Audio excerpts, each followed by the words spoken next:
சுப்பிரமணிய வீடு எங்கன்னு இருக்கு? ஓடு போட்ட சுப்பிரமணிய வீடா? நம்ம சுப்பிரமணிய வீடா? ஆமாண்ணே.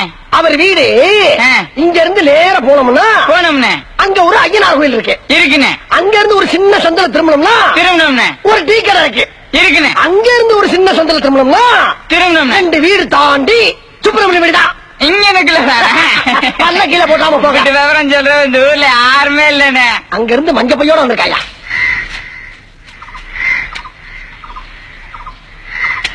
அண்ணே தலைப்பாக்கட்டுண்ணே. என்னண்ணே நீங்க சொன்ன மத்ததெல்லாம் புரிஞ்சிருச்சுண்ணே. இந்த ஐயனார் கோயில் சொன்னீங்க, அது எங்கனக்குள்ள இருக்கு? எது இங்க இருந்து போனவொன்னு முத ஒரு ஐயனார் கோயில் இருக்குன்னு சொன்னேன், அதான் புரியலையா? ஆமாண்ணே. மத்ததெல்லாம் புரிஞ்சு போச்சு. புரிஞ்சிருச்சுண்ணே.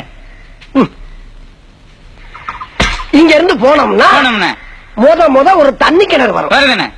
அங்க இருந்து வலது பக்கம் திரும்பினோம்னா ஒரு முளைக்கூட்டு தின்ன வரும். வருதுண்ணே. அங்க இருந்து இடது பக்கம் திரும்பினோம்னா ஒரு 5ஆம் கிளாஸ் பள்ளிக்கூடம் வரும். வருதுண்ணே. அங்க இருந்து 2 வீடு தாண்டி ஐயனார் கோயில். இங்க இருக்குல்லதானே. இப்ப நான் சொன்னதெல்லாம் விளாவரியா புரிஞ்சிருச்சா? புரிஞ்சிருச்சுண்ணே. காலங்காத்தால என் உசுர புடிங்க திங்கிறதுக்குன்னு ஒருத்தன் வந்திருக்காயா? அண்ணே தப்பா நினைச்சுக்காங்கண்ணே.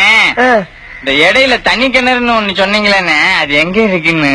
இடையில இல்ல, முதல்ல அந்த கர்மம் தானே தெரிய மாட்டீங்க. இப்ப நீ சுப்பிரமணிய வீடு காணா போனா உன்னை கொண்டு விட்டுட்டு மத்தவளை பாக்கண்டா? அண்ணே அண்ணே அண்ணே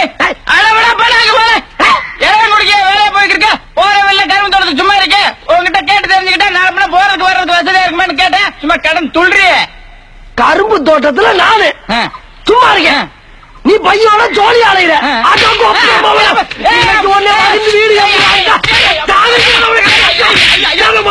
வீடு